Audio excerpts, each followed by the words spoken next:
Waduh, Masya Allah. Ini dari Semarang nih. Silakan. Ustadz Yunus.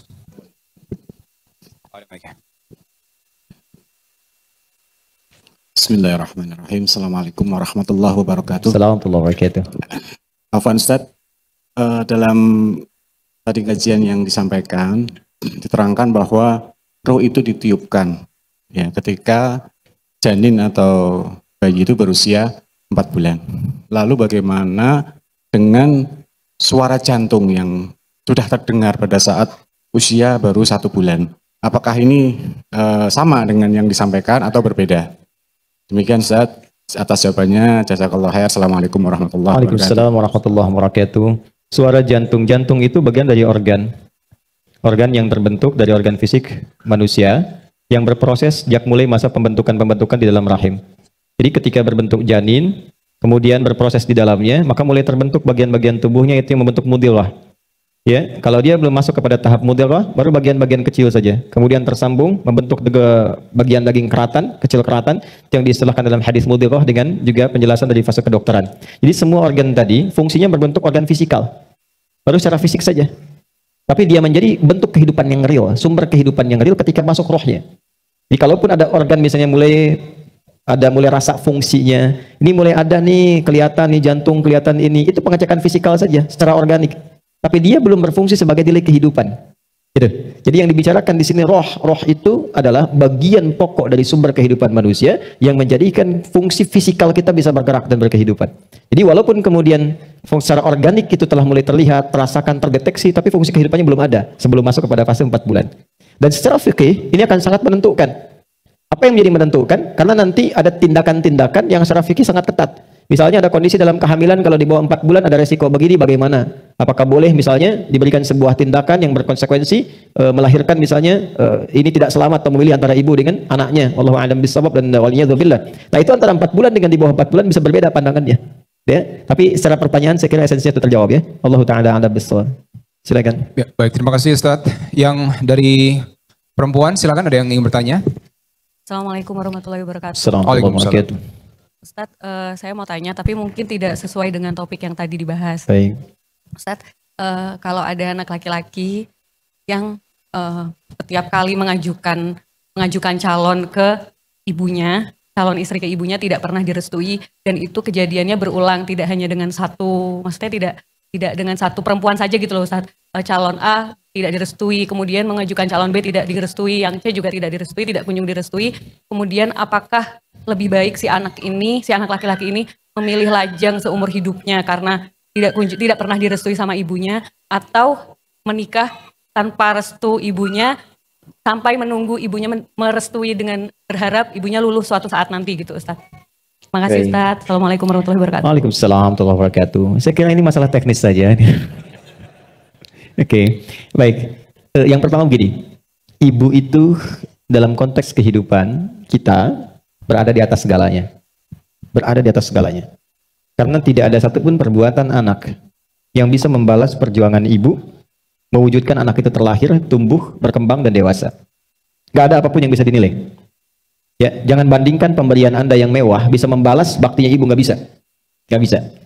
Ada seorang berkonsultasi pada sahabat Ibnu Abbas radhiyallahu taala anhuma.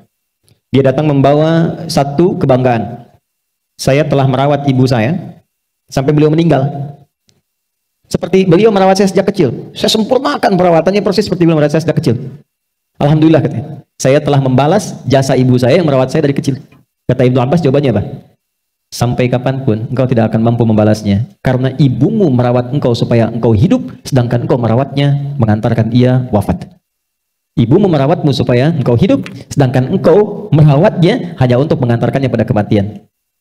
Ya, gak bisa dibalas. Karena itu kalau kita melihat ayat-ayat Quran terkait dengan ibu, itu sifatnya ketaatan, kepatuhan, kasih sayang, doa, curahan, limpahan pahala. Wa qadha rabbuka alla ta'budu illa iyyah wa bil walidaini ihsana. Ayat yang di surah Al-Isra itu ditafsir kemudian di ayat lain. Di Quran surah ke-46 misalnya di ayat ke-15. Wa wassaynal insana biwalidayhi ihsana hamalathu ummuh kurha. Kami wasiatkan pada semua manusia yang beraktivitas sampai sukses. Karena ayat ini akan berbicara tentang seorang anak yang sukses bahkan sampai usia 40 tahun.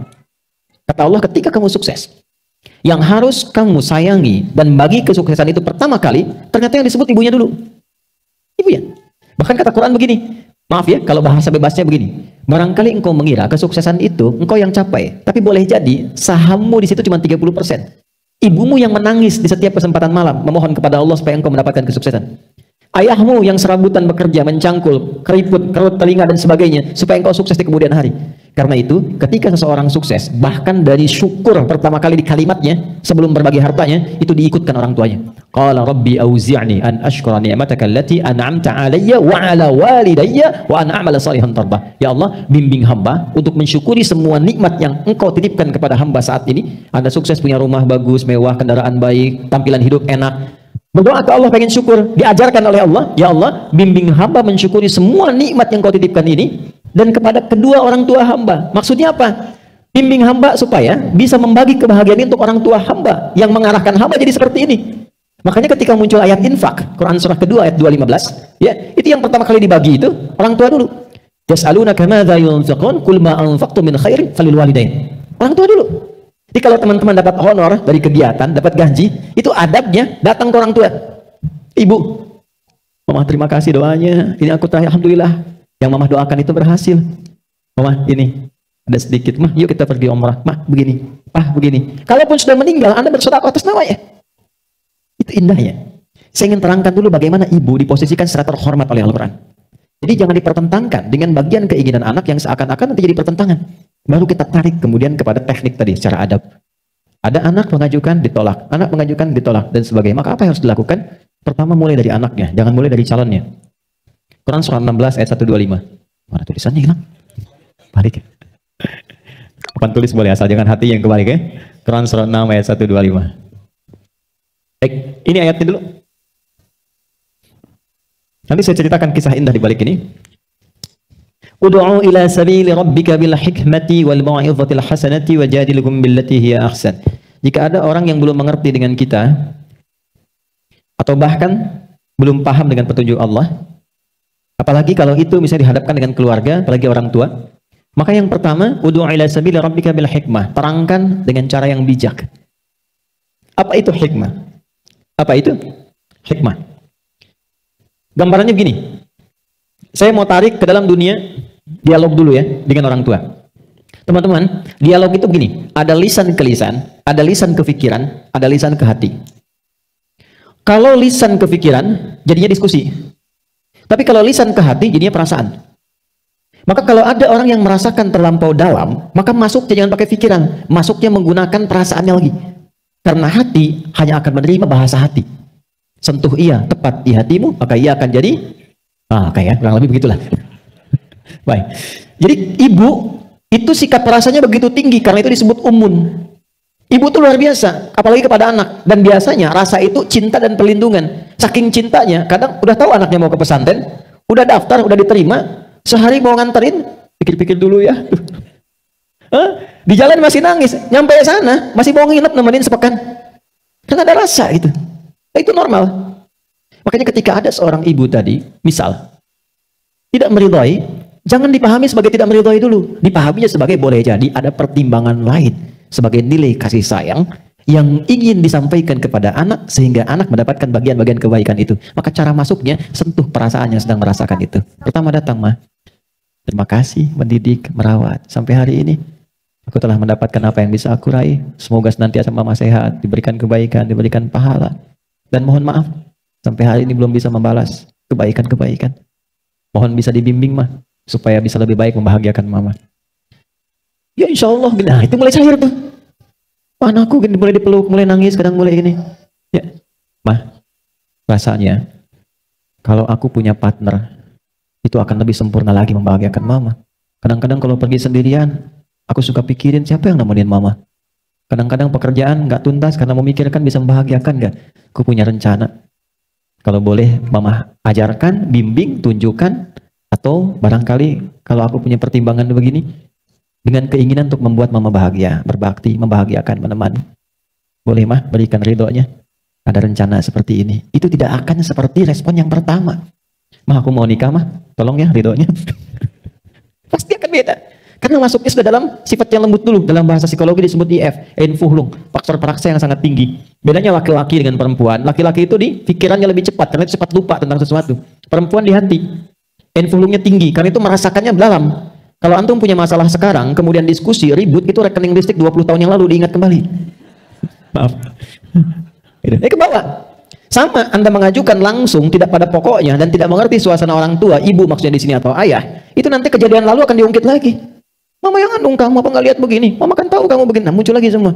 Maka masuklah pelan-pelan ke situ. Yang kedua, bersabar. Menikah itu butuh kesabaran. Karena dia adalah proses. Sekali belum mendapat, 2 kali masuk lagi. 2 kali belum dapat, 3 kali masuk lagi. Dan biasanya yang ketiga kali, itu sifatnya orang tua mulai luluh. Ya sudah. Kalau menurut kamu itu baik, ya silahkan aja. Tangkap langsung ambil itu. Setelah itu masukkan dengan partner itu untuk menampakkan kebaikan. Saya ambil contoh begini, ada murid saya. Mau melamar murid saya juga. Ditolak 4 kali, Pak. Teman-teman, ditolak 4 kali. Pertama ditolak. Kedua ditolak. Tapi nggak pindah ke situ aja.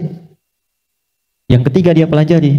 Alih-alih dia menyentuh anaknya, dia datang ke bapaknya. Bapaknya ke masjid, ditungguin dari masjid. Sopan ke ayah, diantar sampai ke tempat beliau bimbing pesantrennya, berkhidmat kepada beliau. Besok-besok bukan anak yang nolak, bapaknya yang minta. Nah, sini kayaknya bapak lihat anak itu baik, bermanfaat buat di sini. Nikah sama dia ya. Ya anaknya nggak bisa nolak. Dan dia istikharah, ketemunya anak itu lagi. Itu yang kelima. Akhirnya dari yang kelima ini terjadilah kemudian surat undangan yang disampaikan kepada kami. Sama. Jadi maksudnya jangan cepat simpulkan dari penolakan pertama itu nggak dapat ridho. Tidak. Kadang-kadang lebih banyak masalah teknisnya. Tapi kalau pertimbangan orang tua begitu matang, dengan kondisi tertentu, dan itu jelas, masuk akal, dan tahu, bukan sekedar cinta, tapi ada maslahat di dalamnya, maka ikuti petunjuk orang tua. Ketika orang tua sudah memiliki pertimbangan yang matang, benar, dan ada maslahat di dalamnya. Ini penting sekali saya sampaikan, karena terkadang ada beberapa yang dibenturkan dengan orang tua, yang melihat, oh ini kan saya, ini kan yang akan menjalin pernikahan saya, dan sebagainya. Dia tidak menghitung masa-masa ke depan, yang sudah dilewati oleh orang tuanya. Sehingga apa yang terjadi? Ketika dia melakukan pernikahan pun, aib yang dilakukan, sampai kepada keluarga besarnya. Ini kasusnya banyak, dan tidak perlu saya contohkan barangkali, dan sudah kita rasakan dengan keseluruhannya. Nah, karena itu, saya kembalikan barangkali itu lebih mendekati ke masalah teknis saja dibandingkan dengan masalah-masalah lainnya. Kecuali yang terakhir saya tutup, al-khabithatu lil-khabithina wat-thayyibatu lit-thayyibin. Allah akan menemukan pasangan itu sesuai dengan karakteristiknya. Yang baik ketemu yang baik, yang kurang baik akan ketemu dengan yang kurang baik lagi. Biasanya, kalau ada yang merasa, saya kurang baik kok dia baik, biasanya Allah ingin merubah si kurang baik itu menjadi lebih baik. Dan prosesnya seperti ditolak. Ditolak si A, ditolak si B, tiba-tiba ketemu hal yang lainnya, ini yang lebih istimewa sesuai dengan karakternya. Ada seorang perempuan, kemudian sudah berencana menikah, lepas, bertemu yang terakhir, menikah keduanya, ternyata dipertemukan sesama ahli Quran. Dan Allah hanya menginginkan seseorang yang bisa mendukung kebahagiaan satu dengan yang lainnya. Karena itu, kalau sudah menikah, sudah punya pasangan, maka yakinkan itulah yang terbaik, yang ditanamkan kebahagiaan di dalamnya, maka saling mengisi. Kalau sudah berpasangan, jangan pernah sedikit pun memikirkan pasangan orang lain. Tapi fokuskan pada pasangan pribadi untuk mendapatkan kebahagiaan sejati itu. Ya. Kenapa? Oke, ada yang lain? Silakan. Satu lagi. Boleh, silakan. Assalamualaikum warahmatullahi wabarakatuh. Warahmatullahi wabarakatuh. Ustadz, sebenarnya ini titipan dari saudara saya pertanyaannya. Baik. Saya titipkan pada Anda nanti untuk jawabnya. Oke.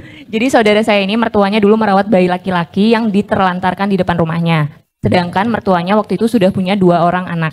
Bayi tersebut masih memiliki ayah dan ibu kandung. Dan sempat mendatangi bertemu waktu usia bayi tersebut 3 tahun Ustadz.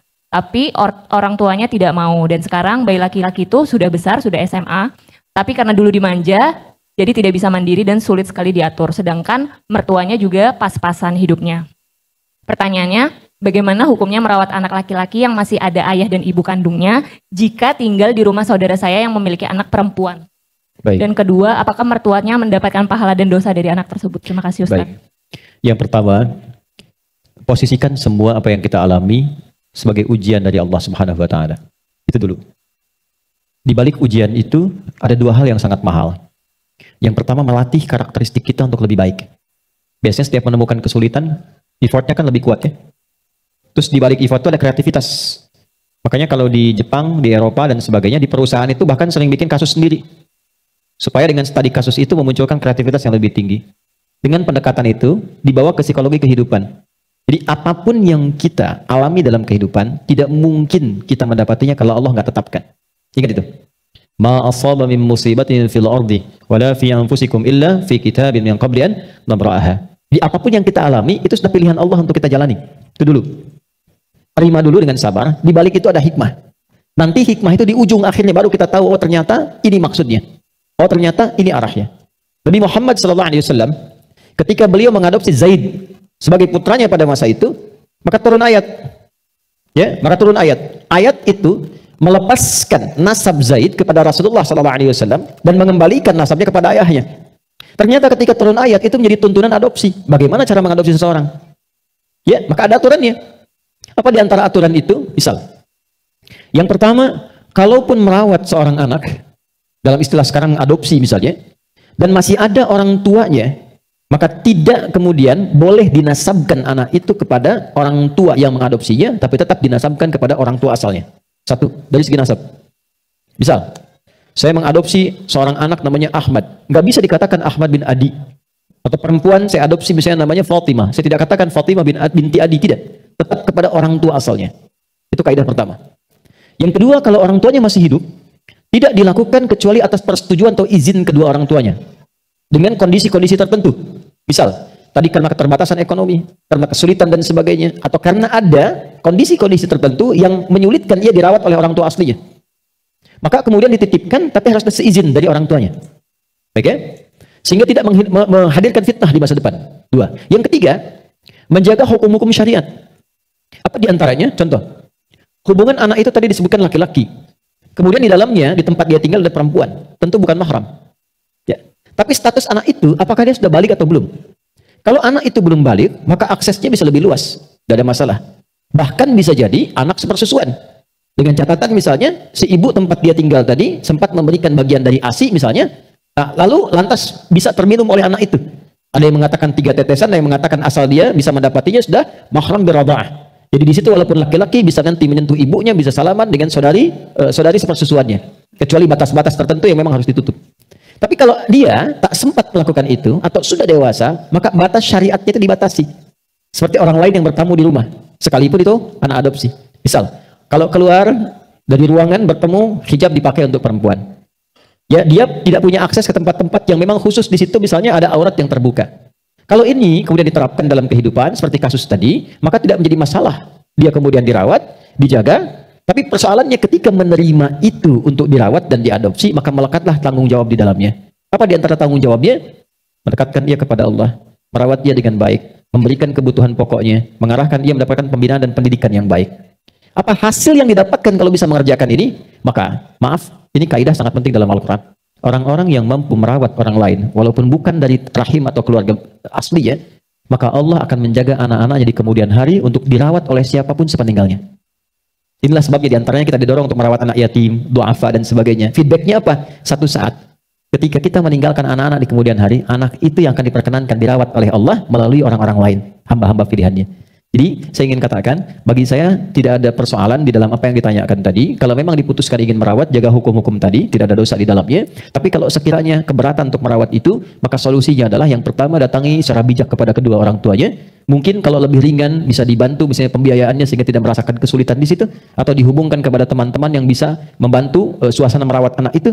Atau yang terakhir barangkali, kalaupun tidak ada jalan keluarnya, bisa mencarikan solusi dari teman-teman yang mampu mengatasi persoalan yang dimaksudkan.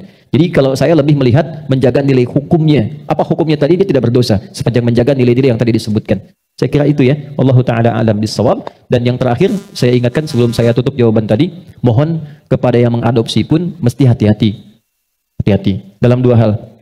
Satu, pergaulan di dalam rumah kalau bukan mahram itu betul-betul dijaga, jangan sampai jadi madarat. Niatnya mengadopsi, tapi ternyata terbuka aurat-aurat atau interaksi yang tidak dibenarkan. Yang kedua, ini selalu muncul bab warisan.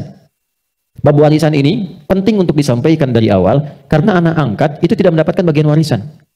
Ingat, kecuali apa? Wasiat. Dan harus diterangkan dari awal. Kalau memang dia diadopsi, terangkan ketika dia paham. Kalahkan semua perhatian, sayang dan cinta. Kalahkan dulu. Kalau memang cinta, terangkan. Cinta itu kan diungkapkan, bukan dipendam. Kalau dipendam nggak pernah jadi, gitu kan? Disampaikan kepada anaknya, diterangkan dengan cara yang baik sehingga dia mengerti hukumnya. Jadi ketika warisan dibagikan, warisan akan sesuai dengan bagian-bagiannya, anak itu bisa mendapatkan wasiat maksimal sepertiga. Ketika terjadi pernikahan pun, bin dan bintinya tetap dilekatkan kepada ayah dan mulanya. Jelas saya kira ya? Wallahu ta'ala alam bissawab. Terakhir? Kalau dari ikhwan masih ada, silakan. Sudah habis? Ada berapa menit? 2 menit, boleh yang terakhir silakan. Oke, satu lagi dari, ya silakan. Baik. Assalamualaikum warahmatullahi wabarakatuh. Sebelumnya terima kasih banyak Ustadz atas sharing ilmunya yang sangat bermanfaat. Yang ingin saya tanyakan Ustadz, kita sebagai manusia kan inginnya tetap bisa mensucikan jiwa sampai akhir hayat ya Ustadz ya. Sampai kita menghadap lagi ke Allah gitu. Nah, kalau saya analogikan kepada langsung pertanyaannya saja, ya, karena waktunya singkat. Ya, ibadah apa yang bisa kita rutinkan Ustadz agar kita bisa mempunyai kemampuan untuk terus mensucikan jiwa Ustadz? Baik, Ya. saya langsung jawab. Ibadah yang digunakan, yang bisa dilakukan untuk mensucikan jiwa. Pertama, jawabannya zikir. Zikir itu kaitan langsung dengan jiwa dan pusatnya ada di qalbu. Dalilnya Quran surah ke-13 ayat ke-28, ala bidzikrillahi tatma'innul qulub. Yakinkan dengan meningkatkan zikir kepada Allah akan menenangkan hati. Ketenangan itu lekat kepada kesucian, kebaikan, kemurnian.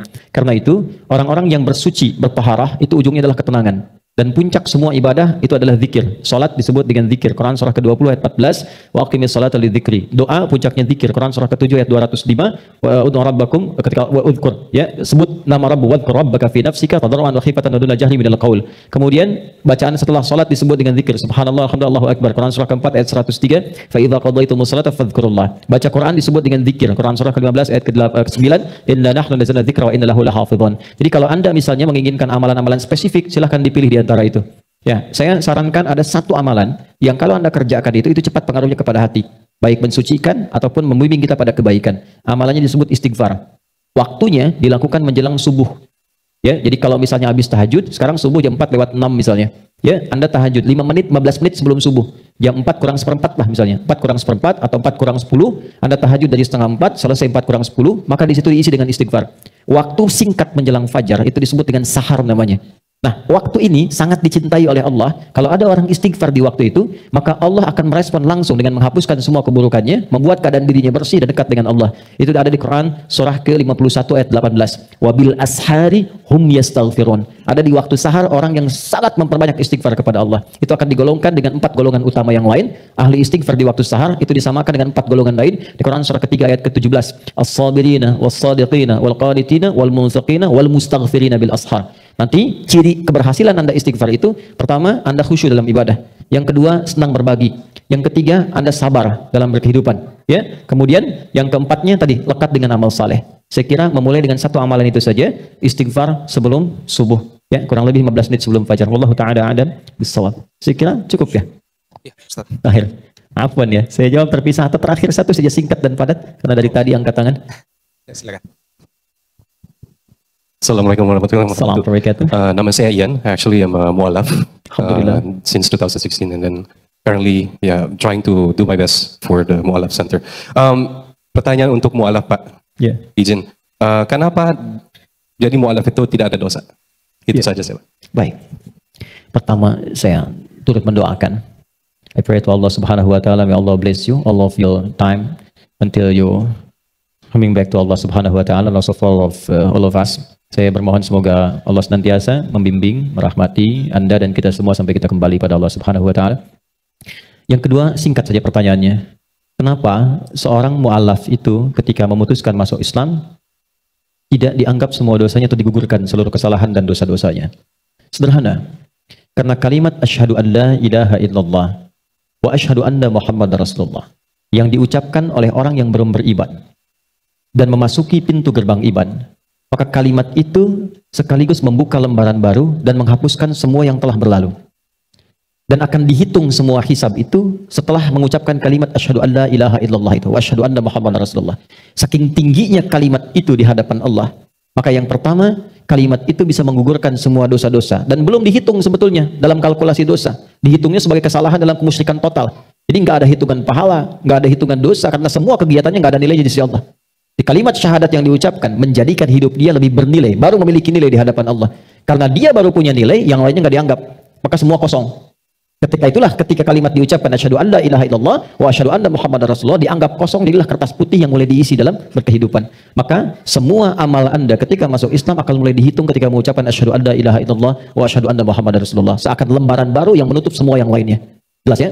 Sedangkan bagi kita yang telah bersyahadat atau menjaga syahadat dari sejak kandungan dan terlahir, maka amalnya sudah terhitung sejak dia mulai terlahirkan dari orang tuanya dan mulai dihisab sejak dia masuk masa balignya. Maka berbahagialah bagi yang telah masuk Islam, pertahankan. Berbahagialah bagi yang baru masuk Islam, bermu'alaf, karena mulai dibuka jalan hidup dan hilang semua yang buruk yang belakang. Dan jika ada yang telah masuk Islam melakukan kesalahan, berbahagialah karena kita diberikan jalan tobat untuk menghapuskan semua itu, sehingga adillah Allah bagi yang telah berislam dan bagi yang baru masuk Islam, sama-sama dosanya bisa digugurkan dan masuk dalam nilai kebaikan. Saya kira itu yang bisa saya sampaikan.